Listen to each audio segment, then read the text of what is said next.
Hello, and welcome to 100% Real with Ruby. Today, I have Dal on, and we bonded over bread. Yes, bread.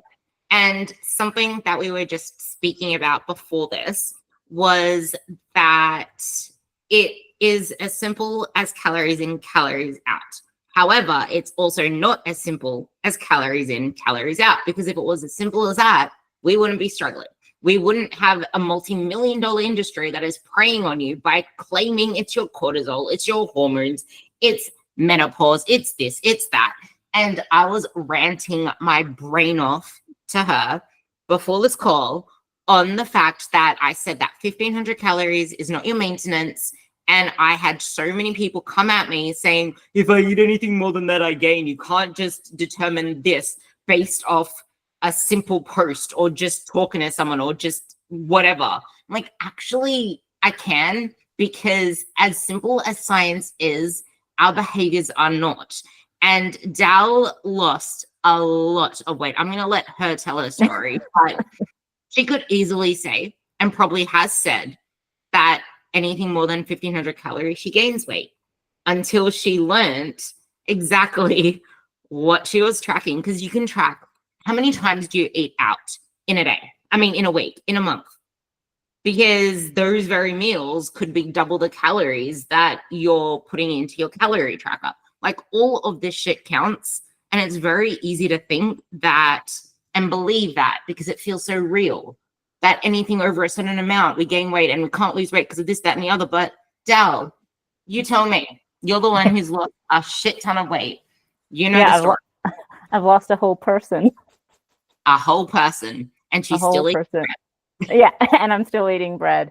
Yeah, when I first started, I honestly believed the same thing, that you had to eat 1,200 calories. And when I started, I was on Weight Watchers, so I was actually counting points. And I did that for years. Like, I've utilized Weight Watchers on and off for obviously over the last 2 decades, prior to doing it this way and actually succeeding. And so when I first started, that is what I was doing. However, once I started training with my coach, I started immersing myself more into nutrition. And that's when I started learning about calories and tracking. And I'm going to say this, and I'm going to preface it by saying that it's not that I was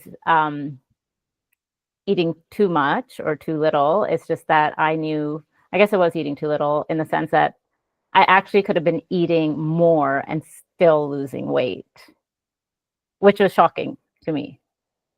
So that's where I finally started to realize, because I started cross tracking between Weight Watchers and a calorie app like MyFitnessPal. And I was like low calories, 13, 1,400, and I was losing weight. However, I was finding myself going in and out of a deficit all of the time, like going into surplus, going into maintenance, because I was restricting myself so much, and I just found myself so hungry all the time. And so I would throw myself out of that. And then when I up the calories, it's not like, you hear the term reverse dieting. It's not like I reverse dieted. Because I had so much weight to lose, I could just go into less of a deficit. I didn't have to be in, let's just say hypothetically, a 700 calories deficit. I could have been in a 400 calorie deficit or a 500 calorie deficit. And so, yeah, tracking for me in general, like, really helped me realize and see that, wow, like, it opened my eyes that food, wow, like, I could eat this. I didn't have to. And I use this example all the time. I could have a donut or I could have a banana, and one is more nutrient dense than the other. But on Weight Watchers, it was like the donut would take up half of my points for the day, which makes no sense when you look Mm. at it relative to calories, right? That's the very thing with the calories you mentioned, because you were trying to stick to 1,300, and this is the issue with people thinking that anything over 1,500 calories they gain weight. It's like, yeah, well, you're No. sticking to 1,500 most of the time, but what about the other days? And this is where because I'm very into, let's just get you into more of an aggressive deficit and then get back out of it. But the thing is, aggressive depends on what is sustainable for you. And I hate the term sustainable in the same sentence as diets, because diets are not sustainable. So it's not sustainable for life, but it needs to be sustainable for a long enough period of time that you get a diet done, have an exit period, or a maintenance phase or a diet break, and then get back into it. It just needs to be sustainable for that period of time. And if you're trying to eat 1,300 calories and you have kids and they're going to want to eat McDonald's all the time, like, how is that helping you adhere to your diet, especially if you have this much weight to lose? And this is the thing that I think you're going to be really good on talking on, because I'm very big on saying it doesn't matter if you have a lot of weight to lose or not. You need to have periods away from focusing so intently on grueling through. You can have friggin', American. You can have 90, let's just say 80 to 100 pounds to lose. You can have 60 to 80 pounds to lose. Sometimes focusing on just intensely dieting is the worst thing you can do, because you're fatigued, you're burnt the fuck out, and you have so much weight to lose. That is exhausting to think about. Like, I have to live my whole life like this, sacrificing all of this. Do you think, actually, this is a good question, do you think that that's the reason that most people struggle to sustain any change, because they feel like now they have to become a completely different person and make all these sacrifices for the rest of their life because they see it as a marathon that they have to sprint? What's your experience? Yeah, listen, it's really overwhelming when you have that amount of weight to lose. It's just like, in my mind, it was like, I have 100+ pounds to lose. How is that even going to happen? And in my mind, when I first started, there was still a timeline attached, and initially, like, okay, I could probably do this in this amount of time, but I quickly realized, no, like, we need to let go of the timeline. And when you, like, even as a coach now, and just being a heavier person, there's limitations. It was hard to move, when you're like 120+ pounds overweight, whatever the case may be. I found it difficult just to move. So if someone came at me and said, you have to do this, this, this, and this, like, that can really overwhelm someone. And so I just started with tracking. That's it. Tracking food. I didn't even look at the quality of my food. It was just like, track your food. At least then you're in a deficit. And then when I was, actually tracking calories and whatnot, and I was in the process, and it was like 6, 8 months, 9 months, I actually focused on the quality of my food. And I think that's why, even if you don't have so much to lose, just start slow. Start with where you're at. What are you realistically capable of? For me, it felt like all of the odds were against me. I was in postpartum. I had hypothyroid. I'm 40+. I had a newborn baby. Of course, I had to deal with my relationship with food. I had an alcohol dependency at that time. So I had all of these things that at the time felt like, wow, how am I even gonna, like, just even address one of these things, let alone all of them? And so, yeah, for me, it was just, when you go into it, just look at it, just meet yourself where you're at and look at it from the perspective of, I don't have to do everything. And I also don't have to do, whatever it is that I'm seeing on social media, or what this person did or what that person did. So yeah, it's difficult. It's, and when you see all of these things being thrown at you, whatever you're looking at, whatever the algorithm is that is curated for you, that can be difficult to kind of sort through and filter. And so just meet yourself where you're at is my kind of advice, and let's start there and figure it out.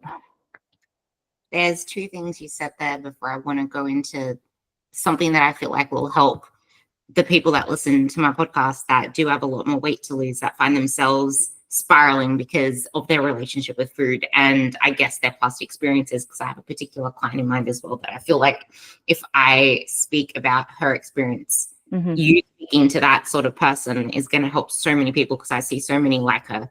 But you mentioned starting tracking with food first. It wasn't even, this is where it doesn't matter where you start on the spectrum, not focusing on intentional, like crazy ass fat loss first is always going to be the first step, because you cannot build something sustainable, something life that you want to do for your life in a let's shred off all the weight in the most intense deficit possible lifestyle, because that isn't sustainable. You started off with just tracking food. It's like build the habits in an environment where there's less pressure, because less pressure means less volatility to explosion. And that in itself is science. Like have some pressure chamber and then put like a flame near it and it's gonna boom, but have like not that much pressure in the chamber and the flame isn't gonna cause some huge explosion that's gonna be like an atomic bomb.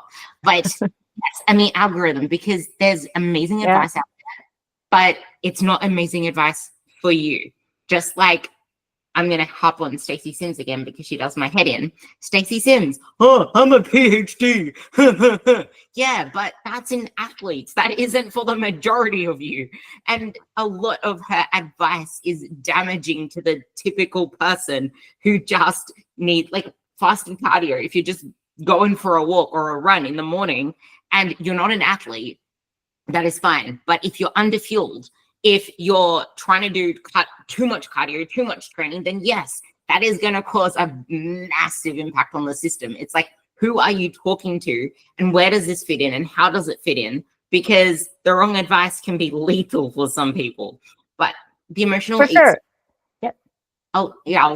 If you want to say anything on that, I'll let you say something on that before I go into a relationship with food. Oh, no, I was just going to say, like, even for myself, when I started, I took everyone off of my Instagram account. Like I deleted everyone, friends, family. I unfollowed everyone, and I just say I decluttered my mental environment, right? Like everything, social media. And then as I went through the process and moved along through it, when I felt comfortable, as I worked on my kind of inner healing and the stuff up here, I always say, at some point I was ready and able and had the capacity to allow certain things back in. And so then I added certain people back into my life. I started, even just meeting my trainer. I was able to figure out like, okay, who do I want to follow? Who does this person follow? Is this someone reputable, credible, professional?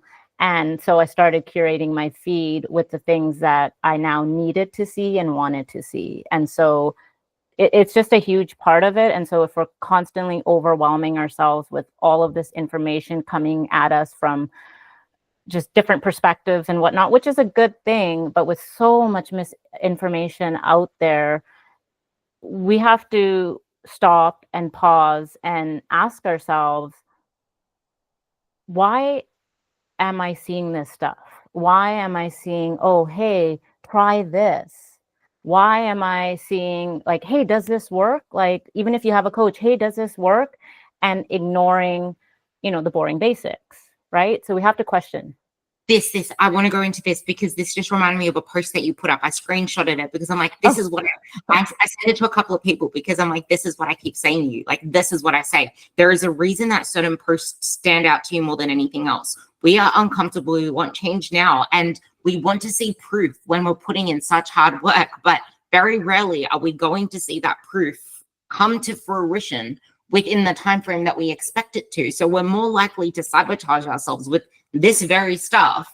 It's like we need to learn metacognition to think about our actual thinking. Why are we thinking a certain way? Why are we responding to things a certain way? Because if you don't do that, then you're going to be so reactive to every single thing that you see. And when you're reactive and not proactive and planning and strategizing, it's very hard for you to ever move forward in the direction that you want to move into, because you're constantly going to be putting out fires versus creating your pathway, which is exactly why I wrote it down here. You're like, focus on what you're doing.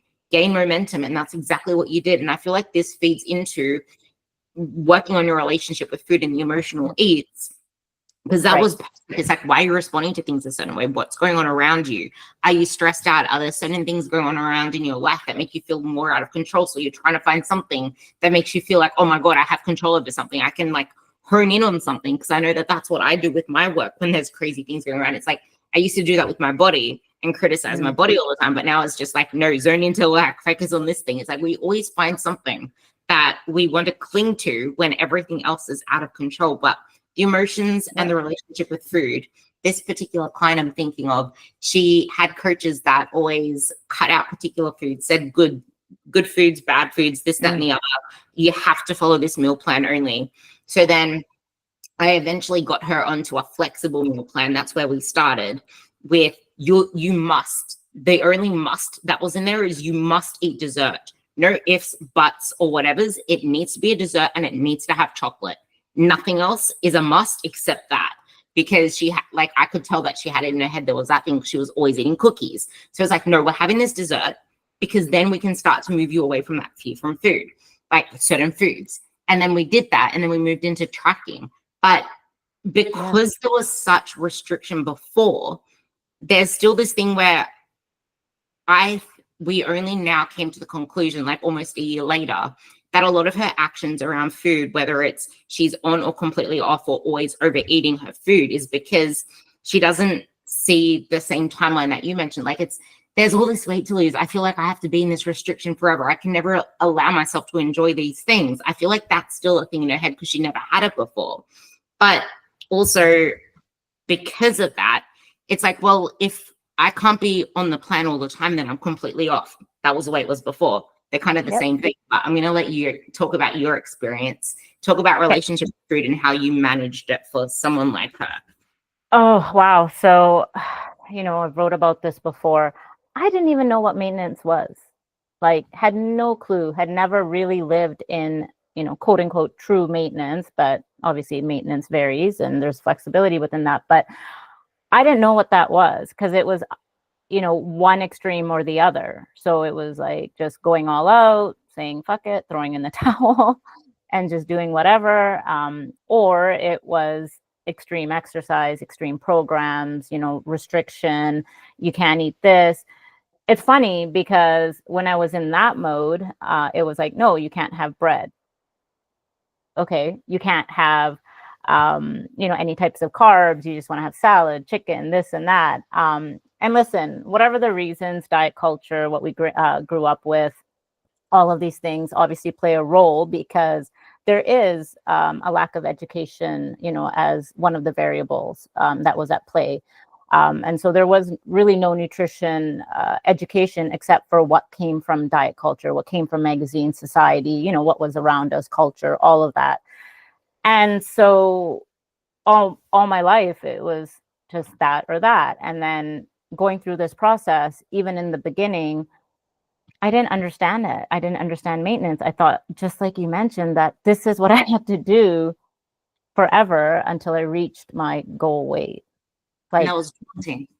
Right. And it was very daunting. And it just felt like I didn't understand. Like, I was like, oh my God, how am I going to do this? And then as I started to immerse myself and got more educated and started to understand it by tracking, I say tracking did heal my relationship with food. That was definitely played a role for sure for me, as well as doing my own kind of inner healing work and, emotional regulation, all of that.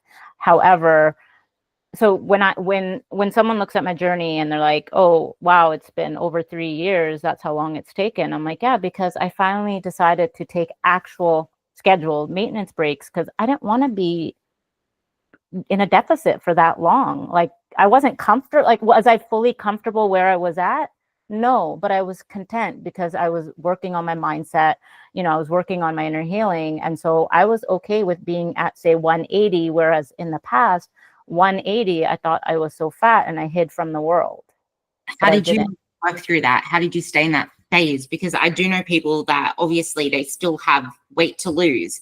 And like you've been like, the thought of going into another deficit right now is never going to work, because in your mind, you're still thinking about the fact that you need to lose weight. That's the way that I see it. Because if you're still thinking that you don't like where you are, you're not doing the inner healing, then this deficit, this I still have fat to lose, I still have to do this, you're never going to sustain any deficit with that mental exhaustion. So how did you deal with this?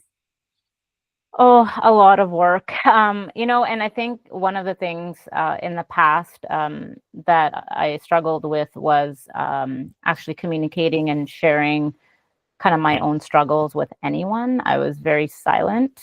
So I kind of say like I just suffered in silence. Like I didn't want to share it with anyone. I mean, it's not like people didn't see it. I was constantly going up and down, but at the same time, I didn't want to face my fears, the fear of the unknown, meaning if I decide to finally choose to do this, then that means I also have to face this stuff. And that was hard. And I had to say to myself, it's okay. We're just going to figure it out. Whatever it is. But if I don't try and if I don't make this step, then I'll never know, right?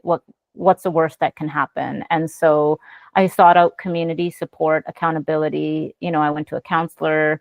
I did a lot of my own stuff. Instagram isn't all bad. It's not. We're on it. We use it. We use it to educate. And like you provide so much, just like there's so much educational material in your posts. Like I was telling you before, I mean, it helps me learn.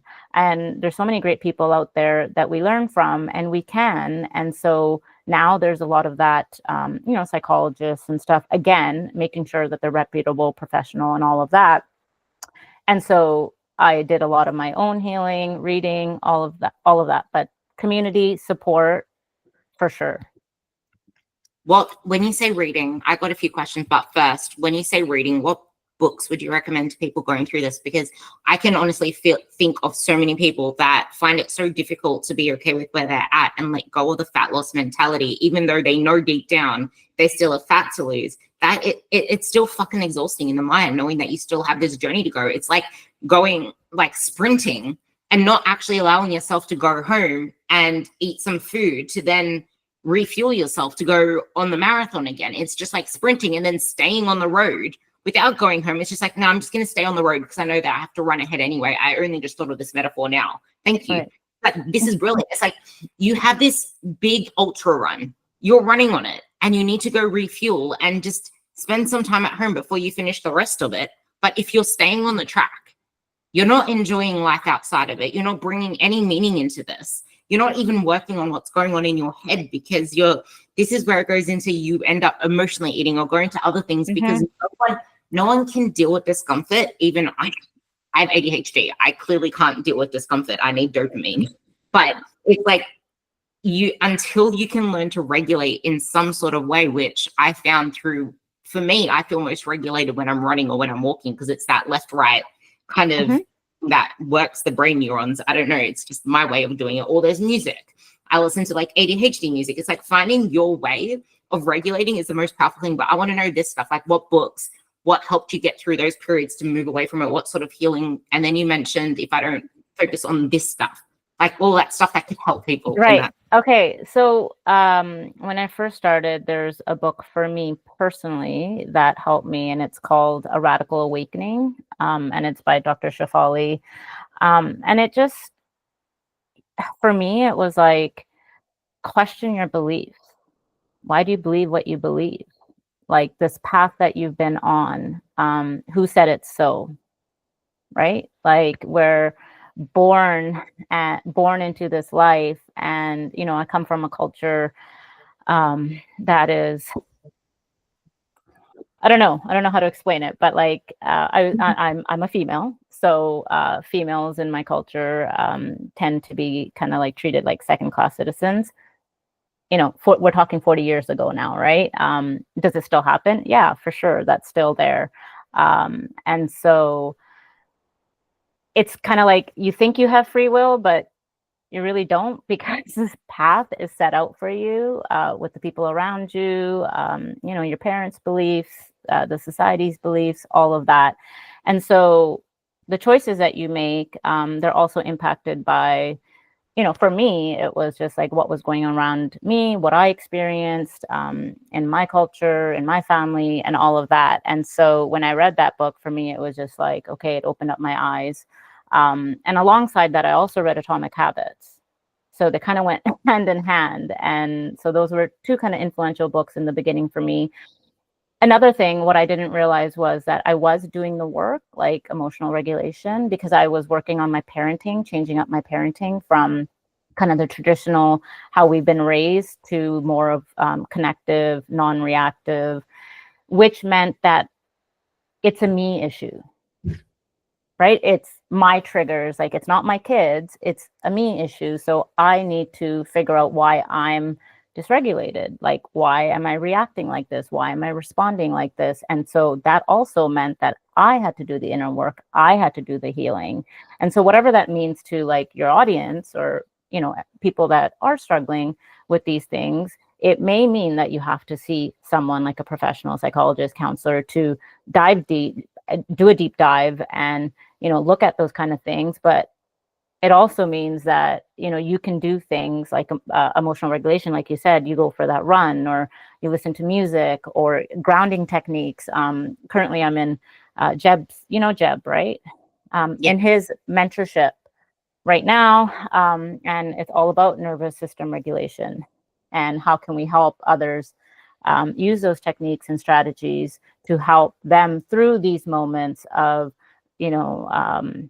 binge eating, I'll call it, because that's pretty much what the general public or population refers to it as. But why do we turn to food for comfort, and why do we use it to cope and whatnot, and what can we do in that moment? And how can we guide, as coaches, guide our clients to a place where they can be more emotionally regulated, which is huge. That's what I was going to say. Why do you feel like you used food? What was food for you? But also, there was a question in there that I want to highlight again. Mm-hmm. What's the worst that can happen? I feel like so many of us are afraid of asking that question, because we have we're too moving away from fear-based versus what are we moving towards. And it's very hard to move towards something and know how we want our life to look when we spent our whole lives beating ourselves up, which is why I feel like this part's important, because you can't ever have change that sustains if there is no self-compassion within this. Like, self-compassion leads to change. And if there's no self-compassion, that's where the food comes in as well. And I feel like this is a really great thing for you to speak on, because the fear of not losing results, the fear of gaining it back, it's always going to be there. The fear of, like, I didn't have a lot of weight to lose. Mine was disordered eating on the opposite spectrum. And for me, I actually had an eating disorder, and tracking actually helped my relationship with food as well, because I was tracking, yes, but I was tracking, like, back in the day, I started tracking and getting really deep into nutrition from when I was in year eight. So I was obsessed with nutrition from there. I was like reading all the nutritional research, but I went to the complete opposite spectrum, where I was like what's the word where you're just like way too health focused. I was like that person where it's like everything. That yeah, word. I can't think of it right now. Yeah. Is that type of orthorexic. That's the word. Yes. I think. Yes. Yeah. I was like, everything needs to be veggies only and fruit only. And then I went down this like vegetarian, vegan route. I'm like, no, it just needs to be like all this kind of stuff. And it was not fueling my activity. Like, I went that deep. But then I started tracking food. But this is why I brought myself up, because yes, I was tracking before, but it was with a different intention. Whereas now this time it was on an app, and I was tracking I want to track to see how I can make sure I'm getting in enough protein now. So that ditched my veganism. I'm like, no, I need to start eating fish. I'm like, I'm not going to eat any meat, any chicken yet. I'm going to ease myself into this. Meet yourself where you're at. So I started as a pescatarian, but I was always eating protein around my training. And I ended up gaining about 12 kilos within my first year of training. So I think quite a lot of that was muscle, because I was training properly, because I did an exercise sports science degree. So I was following all of that kind of stuff. But for me, if it wasn't for that, I would still be in that same relationship, because now I was tracking with a new purpose of, I want to build muscle. I want to have energy. I don't want to lie in bed all day. I don't want to feel like trash. So I feel like bringing in that identity shift. So that was kind of like focusing on something else that gives purpose to your tracking, where it's not trying to shrink yourself, where it's not Right. trying to like change your body in a negative way. That's the only reason I brought up my context, because I feel like they're both similar in their For own sure. way, but it's the intention behind it. So go. Right. Okay. So if I can remember correctly, but the fear of, so there's two parts to it. There's the fear of kind of the unknown when you start to take that deep dive into addressing the things that you've been suppressing and then using food for comfort or to cope. And then the other side of it is the fear of gaining weight, which is what I was afraid of, to live in maintenance initially. So that was still there, like, oh no, if I eat more than this, I don't want to gain the weight. But obviously so one thing about this is, when we say trust the process is that you have to let go of the timeline so that you can move through all of these different experiences and actually experience it for yourself. Because you can read, for me, my personal experience, and even some of my clients, it's like they'll read it, they'll see these posts, they'll say, yeah, I know, or whatever, but until you give yourself that time, I don't think you'll actually believe it. So letting go of that timeline is definitely fundamental to this entire, when you have that much weight to lose or any amount of weight to lose, it's fundamental to that. And then I'm going to just double back on what you said before about compassion and kindness, having self-compassion. That's one thing I lacked, never had. The way that we talk to ourselves, the way that we see ourselves in the mirror, whatever the case may be, I didn't have that. And so those components were so important in my journey, where I just had to take a step back and say, you know what, it's okay, like, enough. You have to stop doing this to yourself. You have to stop talking to yourself like this. You have to stop looking at yourself in the mirror. Your body, like, you gave birth to 2 children. I mean, come on, like, I've been through a lot. As women, we go through a lot, our bodies go through a lot. And so I started to appreciate what my body was capable of and has, provided me over the years. And so that shift really, really helped. Like, that's almost a necessary shift, having that self-compassion and that kindness and giving yourself grace. A client of mine always says grace and space, which is totally true. You have to give yourself grace and space, right? How did shifting that negative self-talk show up in your life? How did it change things? And what did you start doing? And how did you start acting differently? What did it allow you to do? So, for example, this was a pivotal moment in my journey, and why, when you ask that question, I feel like, it's just kind of embedded.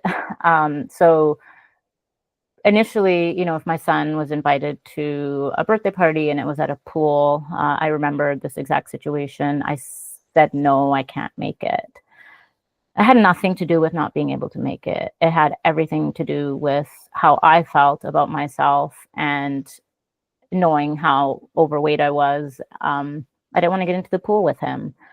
So in my mind, it's like he's missing out on all these experiences. I mean, we can talk about this later, but it still wasn't enough to shift change. And then when I'd lost about 70 or 80 pounds, I was still quite overweight, but because I'd been doing the work for so long now, I established this kind of sense of inner confidence where I knew what I was doing was working. I was also working on my inner healing. And so at that same weight, like I said before, I felt super fat and then hid from the world, hid behind clothes, never, took pictures. But now on this journey, being, 70 pounds lighter, when we got that invite for that birthday party, I just went out, got a bathing suit that fit, that I felt comfortable in, and I didn't even hesitate. And I went to the pool, and he had an amazing time. They had an amazing time. And yeah, like that moment, like I said, is embedded because even though, someone looking outside in still may perceive me as overweight, this time I didn't care because the confidence that I had, it came from within because that confidence was attached to the work that I had been putting in, the things that I'd been learning, the skills, the tools, all of that. And that comes from just letting go of that timeline and knowing that I would get to a point where I, wanted to get to, but in that moment, I was content. I don't know. Does that make sense? Uh, I just wrote down so much stuff there because Okay. it's like every for some reason everything just makes sense. It really does. It's like I hope other people can make sense of this and put the pieces together because it really does. You need to stop. What I got out of what you just said is you need to stop and be fucking proud of yourself. Like you need to pause and realize what you've done because all of this confidence, like the ability for you to stop. This is I think because I've been through it as well, just differently. Like obviously it's all self-perception because we don't view ourselves as we really are. And I was puffy and inflamed and all that stuff from all the stress I was putting on myself and trying to force my body into submission versus the self-compassion that you mentioned versus actually like doing the inner work. And this is why it's imperative to anyone at any body size that you do this stuff because you're never going to feel happy. You're never going to be there because you can get the best body in the world and still never be happy and satisfied because I had probably the most stunning on-stage physique at my Amanda Doherty's IFBB show, whatever the hell it was, when I did my second comp. And because I still was not happy, and for me, it was because this leads into what you said. For me, it was if I don't have something to strive for, if I don't have this date to show up for and to hold myself accountable to and to show off to social media, because I can't let social media down, then I felt like I was going to fall off. I was going to get lazy because the only thing I had in my past to fall back to was I quit on everything. I never stayed consistent. I can't lose all this because I just put all this work in. So for me, it was I had to keep striving for something. But in turn, that kind of almost put me into relapse with like disordered eating kind of shit where I was in a place, well, I didn't go back down there, but I was in a place of fear of maintenance. Like you said, like I thought I maintained on 1,400 calories. I was training 6 days a week. I was doing HIIT cardio. I was trying to get in walks through the day.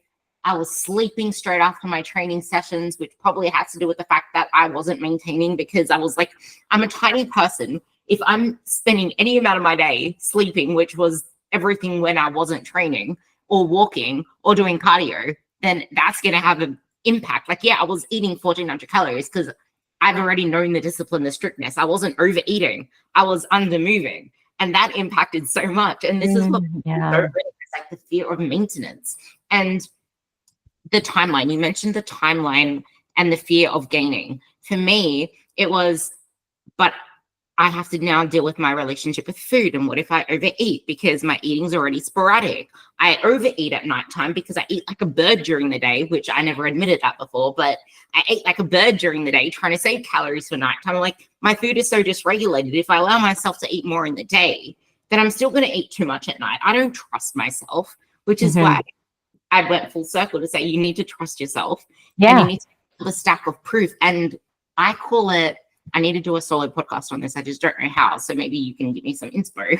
But like I call it the recalibration phase. You need to be okay with this messy middle where you could fall on either spectrum. But if you don't allow yourself to go all in without your mind still focusing on all of that negative stuff, the what ifs, the I need to go back into a diet, I need to fix things, I need damage control. No, like just embrace it so that you can get some sort of regulation within yourself. So then you can actually stick to something, feel empowered in that something, and realize, hey, I've done the fucking work. I've built this identity. And now I know that I'm not going to lose it. I'm fine. And then when it's time for me to do what I need to do, I know that I can apply myself and stick to it because I have nothing but proof. Expand. Yeah, no, the identity thing, that's huge too, right? How do you become that person that you want to be? And that's going to change, from when you start, throughout. But how do you get there? And for me, okay, I'm going to tell you another story because I feel like these stories help. They do. So, I love them. so initially, again, like I said, when I started with my trainer, by that time now, so I had to lose, or I personally lost 50 pounds. And I felt like when I had lost the 50 pounds, I could go for walks. So I increased my movement where I could, and when I could. And so I went from 3,000 steps just at home to doing maybe, 6,000 steps.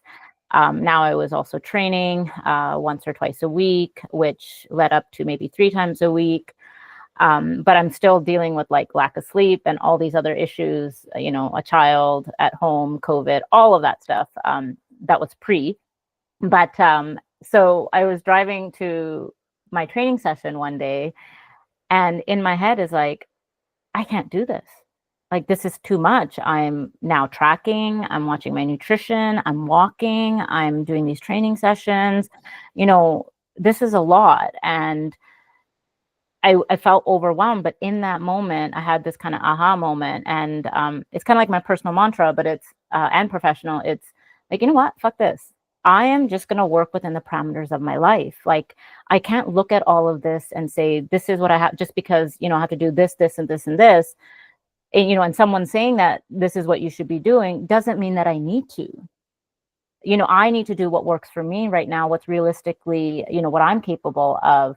And so I went and, talked to my trainer about it. And he's like, yeah, for sure. Like, obviously, like this is your life. You have to be honest about it and look at what you can realistically do. And sure, yeah, let's just work out once a week. Maybe it's twice a week for you, whatever works. And so the caveat being, I didn't use it as a reason not to do the thing, because I think often we will be in our heads about it and we'll find reasons not to do it.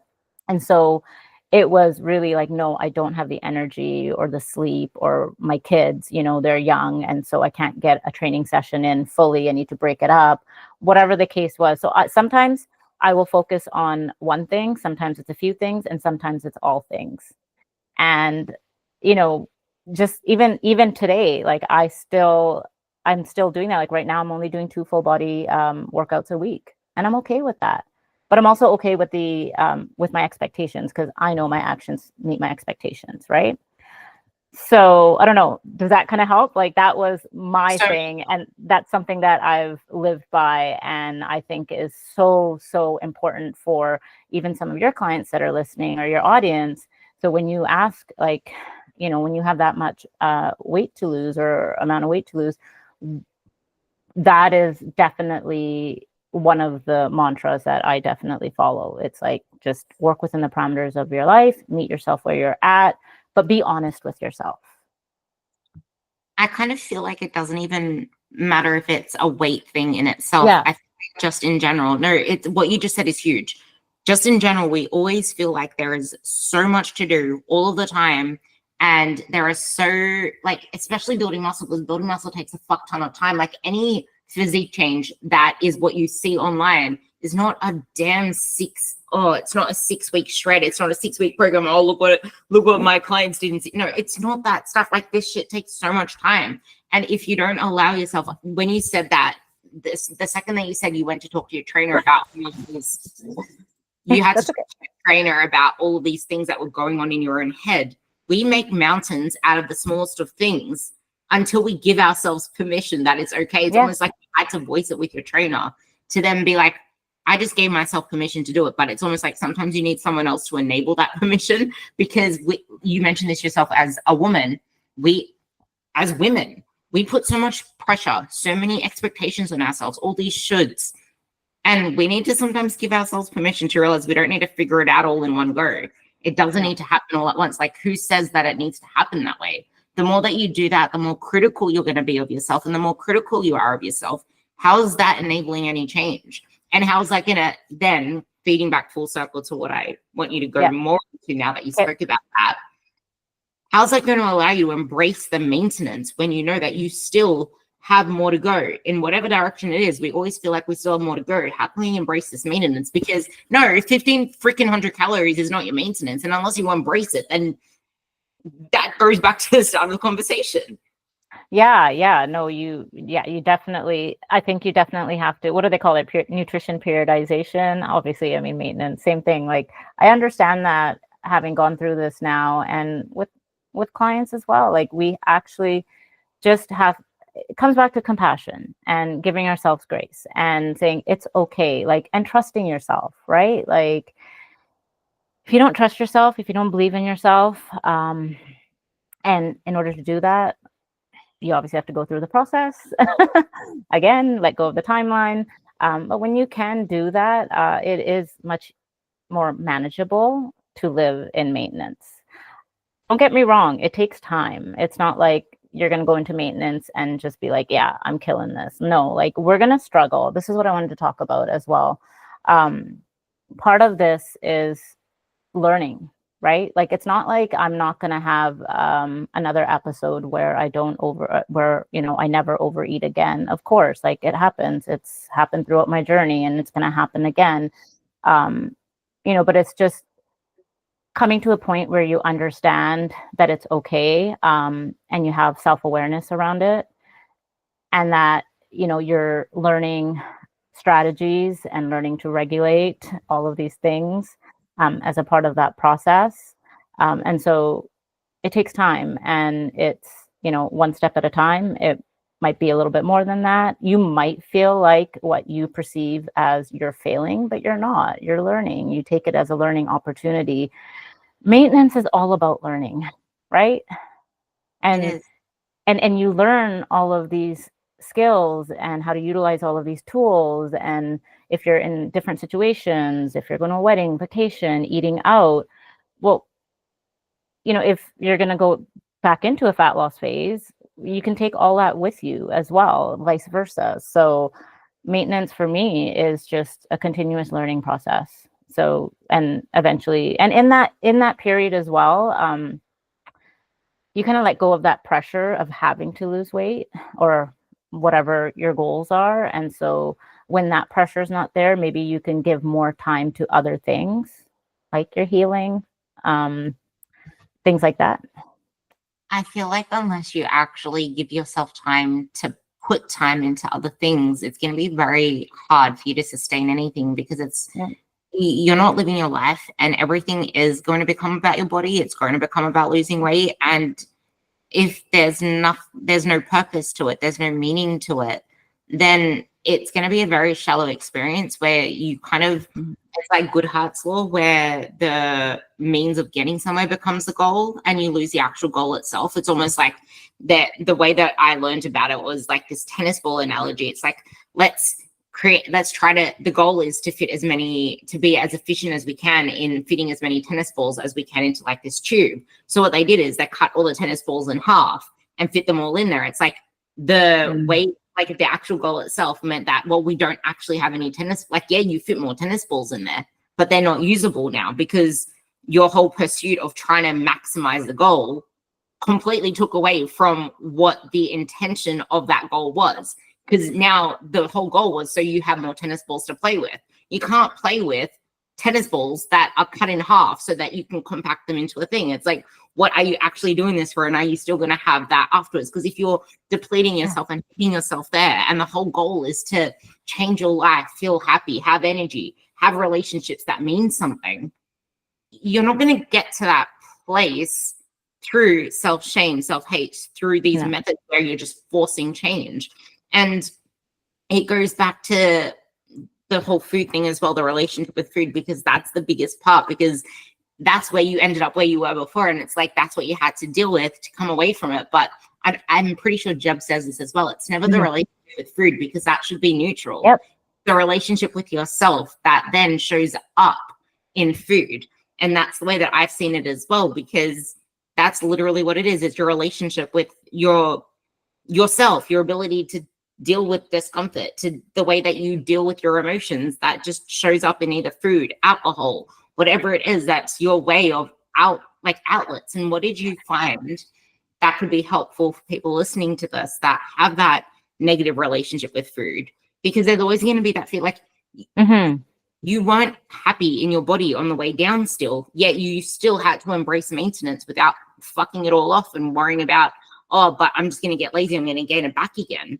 So there's the relationship with food that you needed to sustain at the same time as this fear of losing all that you got or gaining weight again, because while you still have weight to lose, you're telling me that I need to eat more food to maintain. Like, what is this? Oh, yeah. Oh, wow. That's kind of complex, but let's break it down a bit. I remember when okay, so this, I feel like there's just so many different variables at play. So when I first started, I had to learn to say no, which is progress, right? Saying no. So if you're, for example, I have been and still am, but not to the same degree, a people pleaser. And so I had to learn to say no. I didn't feel comfortable navigating social events. Like, yes, you want to learn to have a life, live your life, all of that purpose, right? But for me, initially, I remember just avoiding going out for dinner with friends, avoiding having people over, just things like that temporarily.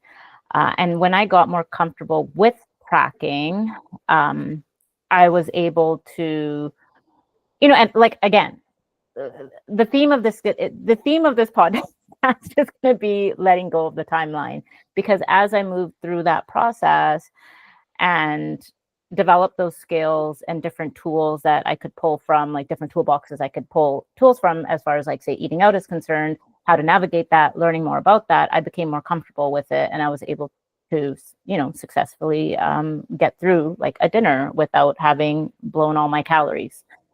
So there's stages.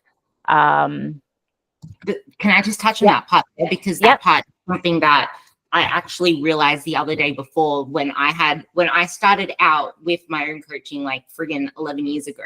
One of my big things back then, which kind of evolved because everyone's gone so soft and fairy-like, because everyone wants the easy way out kind of thing, but not always the easy way out. It's just that there's a lot of different like ways of viewing things now. But I feel like that's also why so many people struggle. You just mentioned that you had to go through this temporary phase where you had to go through a period of more restriction.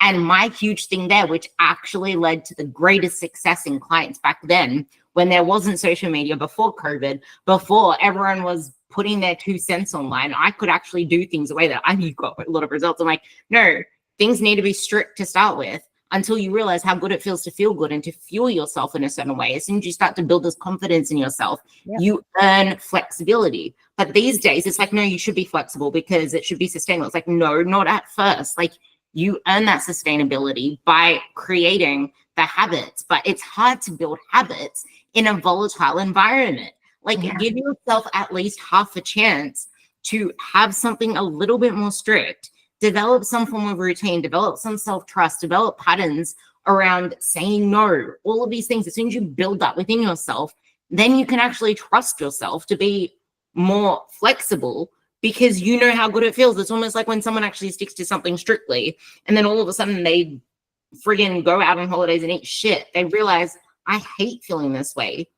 I actually know the difference between fueling myself and feeling good versus the opposite. And then you'll want to do more of the good stuff because you know how good it makes you feel versus lethargic. But you can never get to that place if you never do the hard shit first. So I love everything you're saying. Go on. Oh, yeah. Okay. Where was I taking this? I mean, of course, it's context dependent, right? It's so context dependent. And I knew for myself personally by that point, because I had been living that lifestyle for so long. I knew that about myself. And because I wasn't in a place that I had even come remotely close to dealing with the emotional eating, because if you had put me in that environment, like my first 6 months, I would have just thrown in the towel completely. Like, I was not there yet mentally, my mindset shift, all of that. And so going back to what you said, like initially, calorie deficit is restrictive just by nature, obviously, right? But I wouldn't say that I was so restrictive, but I did have to practice restraint, and not just restraint in like the types of food you're eating, but just all aspects of my life. I felt like that I had to do that in the beginning for sure. And then moving along, I'm not going to say that it didn't happen. Of course, it's going to happen. Like, we're still dealing with emotional eating. I think it's something that, so I don't I now know when I was moving through this myself and going through this journey, still going through this journey, um, I didn't know what I was doing, but I was emotionally regulating. Like I said, when I was learning about the parenting and stuff, I knew I was emotionally regulating, but I didn't realize the impact that it was having on my weight loss journey and getting stronger. Like I didn't realize it. It is key. It's key. If we emotionally eat, it's key to that. So I celebrated this, and she kind of was really shocked at why the fuck I was so happy about everything she was doing, because she never did anything except she was just aware of her emotions. And I'm like, this is the biggest win ever, because it's taken how long to get you aware of what it like. You can never fix something that you're not aware of. So awareness is like the hugest win you can ever have, because otherwise you're going to go through life with confirmation bias, thinking it's your hormones, thinking that friggin' 1,500 calories is your maintenance, but you don't realize that you were just emotionally dysregulated and something went off. And now you completely forgot about that fact. Like all these things that you start to become aware of are putting you back in the driver's seat. Like you're back in control, and it's freaking empowering. And it's just like that part right there with the awareness around something that doesn't even make sense on how it's impacting your ability to stay the plan, your ability to just continue on, because you didn't realize that your way of emotionally regulating was with food, was the way that you were parenting. It's like, but that's also because that's what I wanted to say at the start. I bet that it made you reflect on how you were parented and the parenting style of your parents, realizing, hey, this just feels so normal to me because that's what I've grown up around. That's all I know. But then as soon as you start to realize, oh, it doesn't have to be that way. That's just what I know because that's what I've been taught. That's the same with food. That's the same with everything else.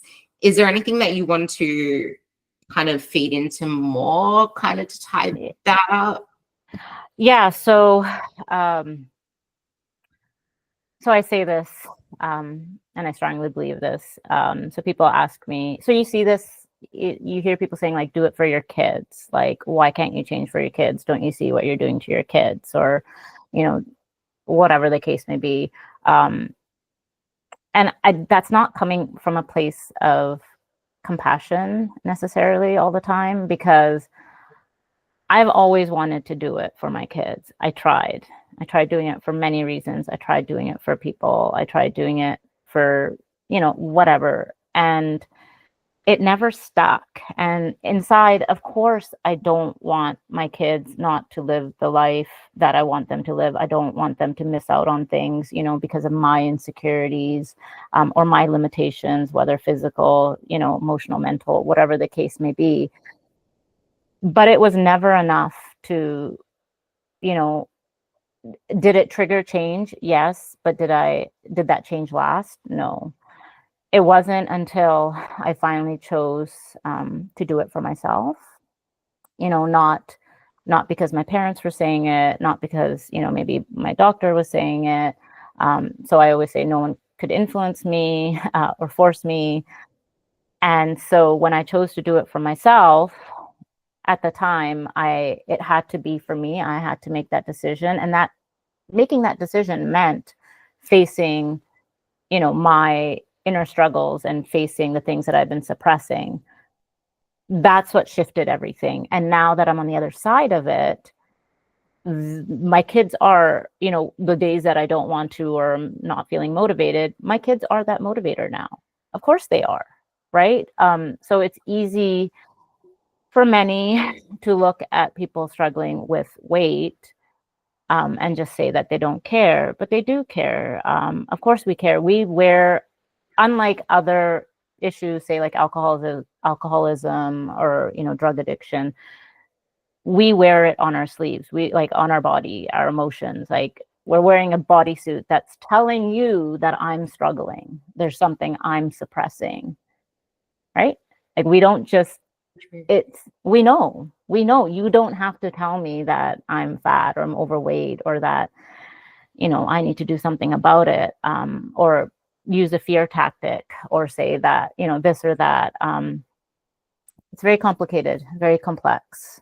So, Yeah. I think it's I do feel like the reason for a lot of it is everything that you just said. It's we don't stop to realize that it's not as simple as people make it seem, and there's always something under the surface. It's just that we aren't aware of the fact that there could be something deeper. And then as soon as we become aware of that, that's when we start to get curious about it. That's when we start to do the inner work. We start to look into inner work, then do the inner work. And I do actually think that part on the kids piece is really important, because it's not even about the why anymore. It's about, what does this actually mean for the life that you want to live? Because even if it comes down to your why is still something about why you want to change where you are right now versus how do you want your life to live? What is going to compel you towards that? What is it going to change in your life? You want to be able to, you couldn't move around before. And for a lot of people that don't have a lot of weight to lose, it's like, well, don't you want to actually feel proud, feel strong, not want to change your body all the time, not nitpick your body all the time? Because I hardly can imagine a life of you always noticing every flaw on your body, wanting to body check every surface, pinching your love handles or whatever the hell. I hardly imagine that's a life that you want to keep on living, because that's miserable. Like, that is miserable. So we all want to be better, but it's just like, what's stopping you? Because the solution to get there, we already know the solution to get there. It's not about that anymore. It's what keeps stopping you, what keeps getting in your way. What are you not seeing? Where are your blind spots? Yeah, so I say, I have this post, and I can't quote it direct, like word for word, but this is how I feel. The why is often secondary to, the cause. So the reasons for inaction, so let's address the reasons for inaction versus your whys, because the whys become a byproduct of you addressing your reasons for inaction, right? Like mine did. My kids were always my why. It just wasn't strong enough, right? Like that. But once I addressed the reasons for my inaction, my kids are now naturally the byproduct of my why. Like my why is my kids.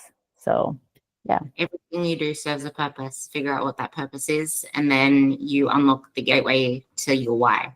Because everything we do is self-protection. Self-protection. Yeah, and like the whys can be initially like, listen, aesthetics. Of course, my why has always been that. I mean, it is for many people. It will always, play a small role in my why.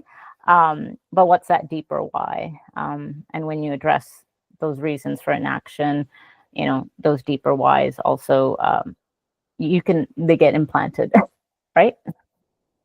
All right, wait. Yep.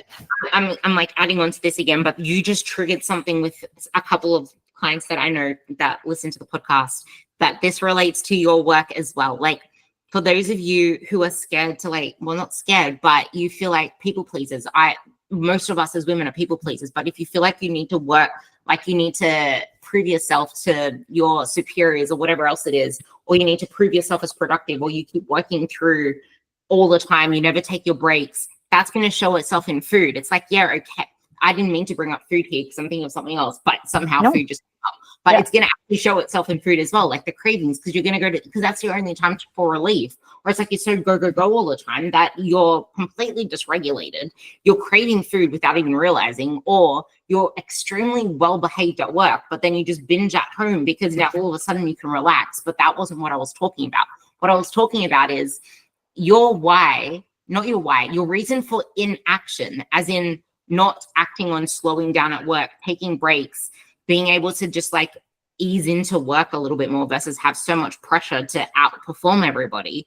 Your reason against taking that action is the fact that you don't want to either slack on your job, get penalized, get a poor credit card rating. I don't know what they call it. Get a poor employee report, something, whatever. Just get poor ratings and looked down upon or seen as inadequate or incompetent, so that you keep like trying to people please every single person at work. And as much as the why is, you're going to be a lot more balanced. You're going to be able to put a lot more time into your walking, your training, everything that can grow you. The why is amazing. But your reason for not working towards that is because you don't want to let the work to slide, because you don't want to be seen as inadequate. It's like, deal with that first, figure out why you feel this need to overperform. Yeah. And as soon as you deal with that cause of inaction, that cause of I need to prove myself, all of a sudden you've unlocked the very thing that you've been wanting to do your whole life, when you know that the why is very much there. Yeah. Yeah. Like yeah. Yeah, no, it's just it makes so much sense, because so much of the industry focuses on find your why, find your why, find your why, and just roll with it, ride with it. But there's a reason why those whys don't stick, because it's like, well, why are we avoiding the things in the first place? Why aren't we doing the things that we know we need to do? Why aren't we eating healthier? Why aren't we going for walks? Why aren't we moving? Why aren't we strength training? Why? Like, what is holding you back? Whether it's something deep or not, or whether it's something just more surface level, regardless, like we have to address that, right?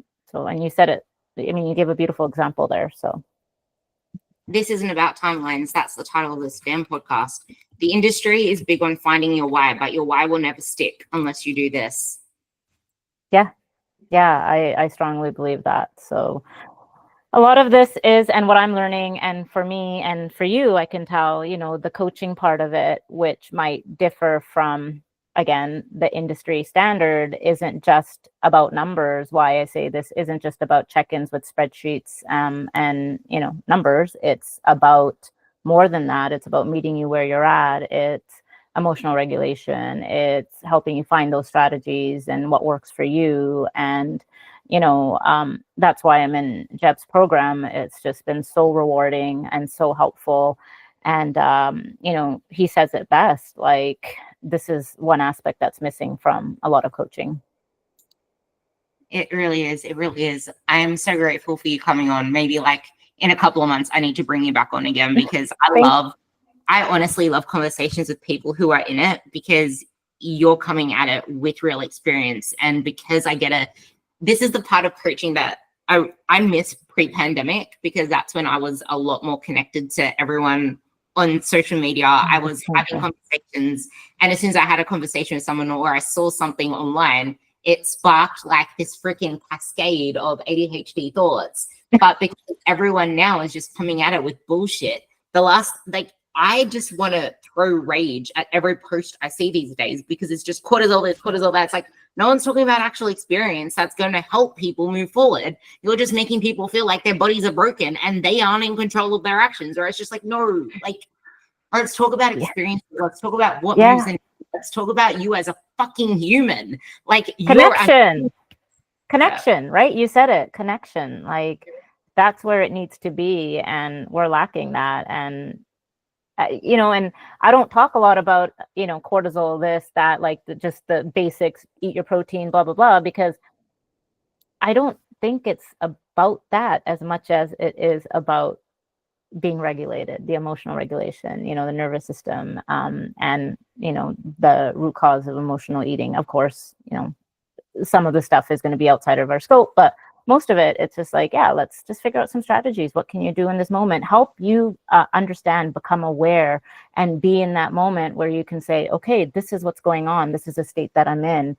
This is what I can do right now. Instead of reacting, I can go for a walk, listen to some music, like you mentioned before. So yeah, there's just so much to this that's probably missing. Not just numbers.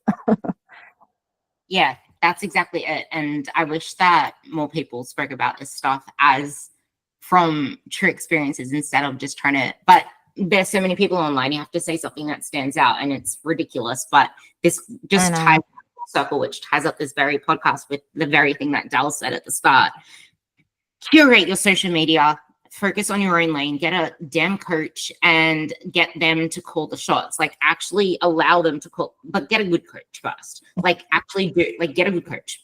And most of the coaches that I follow and talk about and share and all that kind of stuff are really good coaches. So everyone that you've heard on this podcast, I would say, is someone that you can trust, because I don't do the bullshit with ads and athletic greens. Here's my code. Like, honestly, anyone on this podcast is someone that is worth listening to.